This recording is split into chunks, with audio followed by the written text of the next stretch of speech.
जैसा कि उमर ने भी कहा कि जब वो इस थीसिस को लिख रहे थे तो उनके जहन में ये था कि उनकी सुपरवाइज़र मैम और उनके इन्विजिलेटर और एग्ज़ामिनर उसको पढ़ेंगे, लेकिन उन्होंने उस वक्त ये सोचा भी नहीं होगा कि हज़ारों लोग उनकी इस थीसिस को पढ़ेंगे।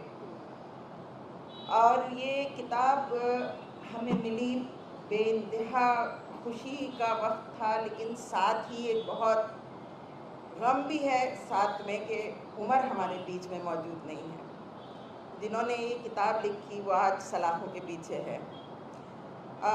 हमें ये किताब जब मिली और हमने इसको पढ़ना शुरू किया और देखा तो सबसे पहले मेरे जहन में जो चीज़ आई वो हालात थे 2016 के, जबकि उमर के ख़िलाफ़ पूरा एक वावेला मचा था। हम सबको याद होगा कि किस तरह मीडिया में उस वक्त उमर के अंडरग्राउंड होने का और फिर अरेस्ट होने का, और वो जो इशू था बार बार ऐसा लगता था कि शायद पूरे हिंदुस्तान में या दुनिया में कोई न्यूज़ ही नहीं है दिखाने के लिए, सिर्फ़ और सिर्फ उमर खालिद और उमर खालिद। हालांकि उनके साथ और नाम भी थे, लेकिन वो उनके नैरेटिव को ज़्यादा सूट नहीं करते थे, इसलिए वो नाम अब नहीं है। और उमर खालिद का नाम जो है वो आज भी हम देख रहे हैं कि किस तरह से वो मीडिया के थ्रू एक नैरेटिव सेट कर रहे हैं। तो 2016 का वो बहुत मुश्किल वक्त इस माने में भी था कि वो पहला एनकाउंटर था हम लोगों के लिए इन हालात का। पहली दफ़ा हमने ये सब चीज़ें फेस की थी, खुद उमर ने भी और पूरी फैमिली ने भी, उमर की बहनें और सब लोगों के लिए ये एक नया एक तजर्बा था कि किस तरह से पुलिस और मीडिया के थ्रू उमर को जो नाम दिया जा रहा था, जिस तरह पेश किया जा रहा था, वो हमको मालूम है। उन हालात में फिर वो अरेस्ट भी हुआ, और अरेस्ट के बाद जब उमर रिलीज़ होकर आए, ये वही साल है जबकि उन्हें अपनी थीसिस कंप्लीट करके सबमिट करनी थी। तो वो जो कोर्ट कचहरी के चक्कर और पुलिस का और सब चीज़ों का एक ज़हनी तौर पे जो प्रेशर होता है, उन हालात में उमर ने इस थीसिस को कंप्लीट किया। इस थीसिस को लिखते वक्त जिन लोगों ने भी जिस तरह उसकी हेल्प की, मैं उनकी भी शुक्रगुजार हूँ। उन हालात में वो थीसिस कंप्लीट करने के बाद सबमिशन का मामला था, वो भी जो है मना कर दिया गया, लेकिन कोर्ट के इंटरवेंशन से वो थीसिस सबमिट हुई, जो आज किताब की शक्ल में हमारे सामने है। मैंने ये बात कही थी कि ये किताब हम वाकई सिर्फ इसलिए ना पढ़ें कि वो जेल में है, बल्कि वो एक जो किताब है वो हमारे लिए एक बहुत बड़ा सरमाया भी है, एक एसेट है हमारे लिए। हम ये सोचकर उस किताब का पढ़ें। और आज अल्लाह का शुक्र अल्हम्दुलिल्लाह कि बहुत हज़ारों लोगों ने इस किताब को ख़रीदा है, हज़ारों लोग उसको पढ़ रहे हैं।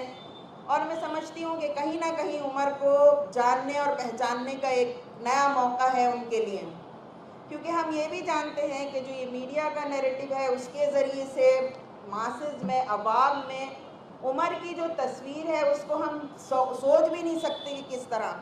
मैं अगर आपको अंदर की बात बताऊं तो खुद मेरी मतलब उमर की बहनों की जो फ्रेंड्स हैं, उनके रिश्तेदार उनको कहते हैं कि जब उन्हें ये पता चलता है कि उमर की बहन की फ्रेंड है तो वो उनको डांटते धमकाते हैं कि खबरदार उस घर में मत जाना।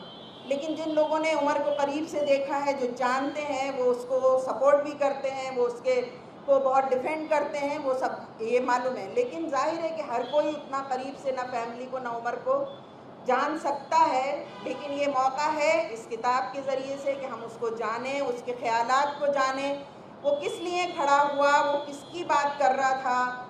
वो हम देखेंगे कि आदिवासियों की बात वो करता है, वो सोसाइटी में दबे कुचले लोगों की बात, माइनॉरिटीज़ की बात, जिनको सप्रेस किया जा रहा है, उनके लिए उसने आवाज़ उठाई, और यही उसका सबसे बड़ा जुर्म बन गया। और इसी वजह से वो आज सलाखों के पीछे है। खुद अदालतों की जो रवैया है वो भी हमारे सामने है कि किस तरह से एक 6 साल का वक्फा एक लंबा टाइम है, बहुत बड़ा वक्त है। मुझे याद है कि जब उमर का अरेस्ट हुआ था तो किसी ने हमारे सामने ये बात कही थी कि शायद ये 2 साल के लिए अंदर चले गए, और उस वक्त ऐसा धक्का सा लगा था कि 2 साल, मतलब ये फील हो रहा था कि 2 साल तो बहुत बड़ी मुद्दत है। लेकिन आज हम देख रहे हैं कि 6 साल का लंबा वक्त गुजर गया और अभी भी बज़ाहिर कोई उम्मीद की किरण नज़र नहीं आ रही है। हमें भरोसा है अदालतों पर, लेकिन अदालतों के रवैये भी हमारे सामने हैं कि क्या किस तरह से पेश किया जा रहा है। उमर की ये किताब जो है, मैं चाहूँगी कि हिंदुस्तान में और हिंदुस्तान से भी बाहर ज़्यादा से ज़्यादा लोग उसको ख़रीदें भी, उसको पढ़ें भी और उससे बहुत सारे नतीजे अखज़ करें। मैं अपनी बात बहुत लंबी नहीं रखूँगी, लेकिन आखिर में मैं भी एक नज़्म के ज़रिए से ये नज़्म मैं जो कि इंतज़ार नईम साहब की लिखी हुई है, लेकिन वो उन्होंने उमर के लिए लिखी है, तो मैं वो पढ़कर अपनी बात को ख़त्म करूँगी। उमर था सहने अदालत से आज फिर गुज़रा, हिसारे जब्र में लिपटा बदन संभाले हुए। कोई भी खौफ आया था ना उसके चेहरे से, लबों पे उसके अजब मौज थी तबस्सुम की। वो मौज गर्क थी जिंदा की खामोशी जिसमें, वो मौज जिसमें छुपी थी फिजा की सफ़ा की। वो मौज जिसमें निहा मौसमों की शिद्दत थी, वो मौज जिसमें बहारों के काफ़िले गुम थे। वो मौज जिसमें रवा माँ के गम का दरिया था, वो मौज जो थी निशा बाप की मोहब्बत का। वो मौज रक़्सा थी बहनों की आरज़ू जिसमें, वो मौज महफ़िले यारों की जिसमें यादें थीं। वो मौज पूछ रही थी कि जुर्म क्या है मेरा, वो मौज पूछ रही थी कि जुर्म क्या है मेरा। हज़ार जुल्म सितम ने मुझे है क्यों घेरा, लगी है क्यों ये ज़बां खोलने पे पाबंदी, लगी है क्यों ये ज़बां खोलने पे पाबंदी।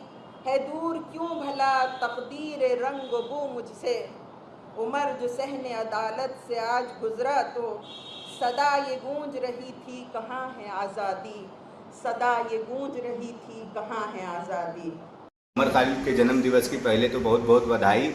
और हमारे देश के न्यायपालिका को इसमें हम सबसे बड़ा बोलते हैं ना कि ये दुर्भाग्य है कि हमारे देश में किस तरीक़ा से 2014 के बाद से न्यायपालिका काम कर रहा। 6 साल हो गया उमर खालिद को जेल में सड़ा रहे हैं, लेकिन यही बृजभूषण चरण सिंह देखिए 3 साल में उसको बरी कर दिया गया। और उसमें देखिए कितना बड़ा एविडेंस, जो हमारे देश के प्रधानमंत्री नरेंद्र मोदी जी ने उन महिलाओं को सम्मानित किए थे, दिनेश फोगाट, साक्षी मलिक लोग को, और उसके आरोप में उसको जेल हुआ था, उसको सज़ा हुआ था, उस पर आरोप लगा था, लेकिन उसको रिहा कर दिया गया। और उमर खालिद पे एक भी अभी तक साबित नहीं हुआ आरोप कि हाँ ये दंगे में या कोई ऐसा उसका क्रिमिनल रिकॉर्ड था, कुछ नहीं, और उसको आज भी जेल में सड़ाया जा रहा है। तो ये हमारे देश के न्यायपालिका की सबसे बड़ी कमी है।